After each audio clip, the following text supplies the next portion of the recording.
Mheshimiwa Spika, awali ya yote nianze kwa kumshukuru Mungu kwa ruzuku ya uhai na kutukutanisha katika bunge la 13. Namshukuru Mungu vile vile kwa hatua hii ambayo tumetoka kuishuhudia. La pili, nimpongeze sana Mheshimiwa Rais Dr. Samia Suluhu Hassan kwa kuchaguliwa kwa kishindo na Watanzania. Ushindi huo ni uthibitisho wa imani kubwa Watanzania walionayo kwake pamoja na serikali yake. Mheshimiwa Spika, katika miaka mitano Daktari Samia Suluhu Hassan amejitambulisha kuwa ni rais anayetaka matokeo ya haraka yanayotatua matatizo ya Watanzania.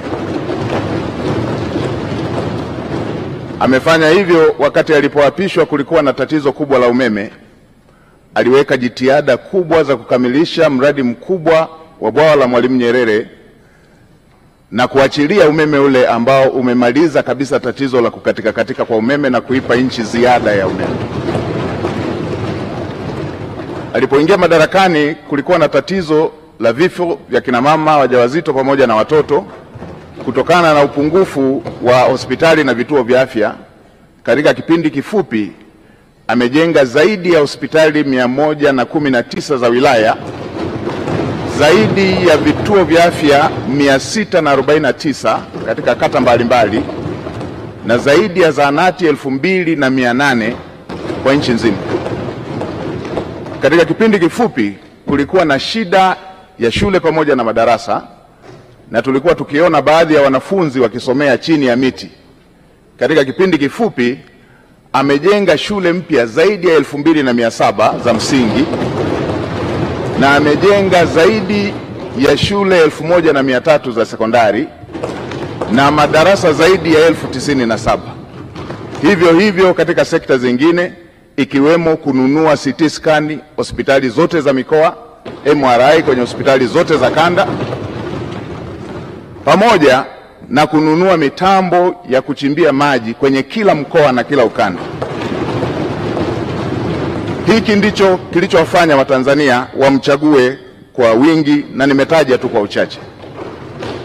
Mheshimiwa Spika, nitumie fursa hii kumshukuru sana Mheshimiwa Rais kwa imani hii kubwa. Natambua imani hii si kubwa tu kwake, bali ni dhamana kubwa kwa Watanzania kwa kunipendekeza katika bunge lako tukufu kushika nafasi ya Waziri Mkuu wa Jamhuri ya Muungano wa Tanzania.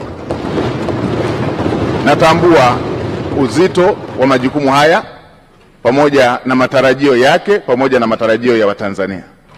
Nitafanya kazi kwa bidii, kwa uaminifu na jitihada kubwa kuweza kukidhi matarajio hayo. Mheshimiwa Spika, nitumie fursa hii pia kumpongeza Dr. Emmanuel Nchimbi kwa kuaminiwa na kuchaguliwa na Watanzania kuwa makamu wa rais. Tuna imani na utendaji wake na tunaamini kwamba atamsaidia Mheshimiwa Rais katika kutekeleza majukumu yake. Mheshimiwa Spika, nimpongeze pia Dr. Hussein Mwinyi kwa kuchaguliwa na kuaminiwa kuwa rais wa Zanzibar. Ushindi wake ni ishara na uthibitisho wa kazi kubwa alizofanya za kuwaletea maendeleo wa Zanzibari. Namtakia kila laheri katika utumishi wake mpya. Mheshimiwa Spika, nitumie fursa hii kumpongeza mwanasheria mkuu wa serikali. Mwanasheria mkuu wa serikali ndugu yangu Hamza Johari amekuwa kiungo muhimu na amekuwa akisaidia sana majukumu yanayohusu sheria kama custodian wa masuala ya sheria wa serikali. Mheshimiwa Spika, nitumie fursa hii kukupongeza wewe mwenyewe kwa kuchaguliwa kwa kishindo kuwa spika wa Bunge la Jamhuri ya Muungano wa Tanzania, bunge la 13. Natambua nia yako thabiti ya kulifanya bunge la 13 kuwa bunge la Watanzania. Niahidi kwa niaba ya serikali tutatoa ushirikiano wa dhati kuweza kuhakikisha kwamba unatimiza malengo yako hayo ya kulifanya bunge la 13 kuwa bunge la Watanzania. Mheshimiwa Spika, nitumie fursa hii pia kumpongeza Dr. Philip Mpango, makamu wa rais mstaafu, kwa kazi kubwa aliyoifanya ya kumsaidia Mheshimiwa Rais. Tutamkumbuka kwa unyenyekevu wake, kwa maono yake na usaidizi wake uliojaa utii. Dr. Mpango amefanya kazi yake kwa uthabiti mkubwa. Nitumie fursa hii pia kumpongeza Mheshimiwa Kassim Majaliwa, waziri mkuu mstaafu,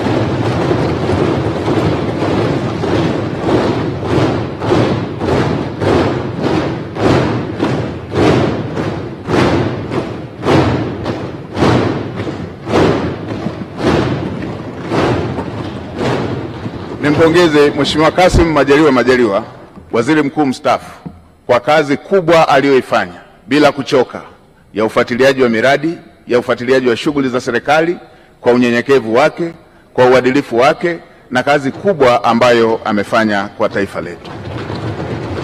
Naamini kila Mtanzania anatambua jitihada alizofanya katika kumsaidia Mheshimiwa Rais. Mheshimiwa Spika, baada ya maneno hayo ya utangulizi, niruhusu niseme nawashukuru sana waheshimiwa wabunge kwa imani hii kubwa mliofanya ya kuthibitisha jina langu. Asanteni sana. Mmenipa faraja na mmenipa deni kwa imani hiyo kubwa mlionipatia. Niwaahidi tutashirikiana nanyi, serikali itashirikiana nanyi, itapokea maoni yenu, itapokea hoja zenu, tutawasikiliza. Na Mheshimiwa Spika, niseme tutawasikiliza bila ubaguzi, hata walio wachache watakuwa na fursa sawa, kwa sababu bunge lako ni bunge moja. Mheshimiwa Spika, baada ya maneno hayo ya utangulizi, niseme tu tuko na kazi kubwa mbele yetu.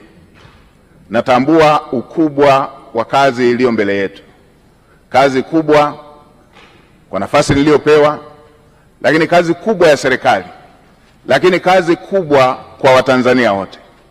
Mheshimiwa Spika, nchi yetu chini ya uongozi wa Dr. Samia Suluhu Hassan hivi majuzi ilitunga dira mpya ya 2025-2050, na awamu ya pili ya serikali ya awamu ya 6 ndio itakuwa awamu ya kwanza ya kutekeleza dira mpya.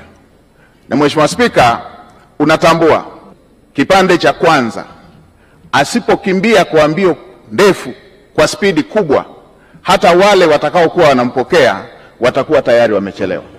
Sasa serikali ya awamu ya 6 kwa awamu ya pili ndio inaanzisha utekelezaji wa dira ya 2025-2050.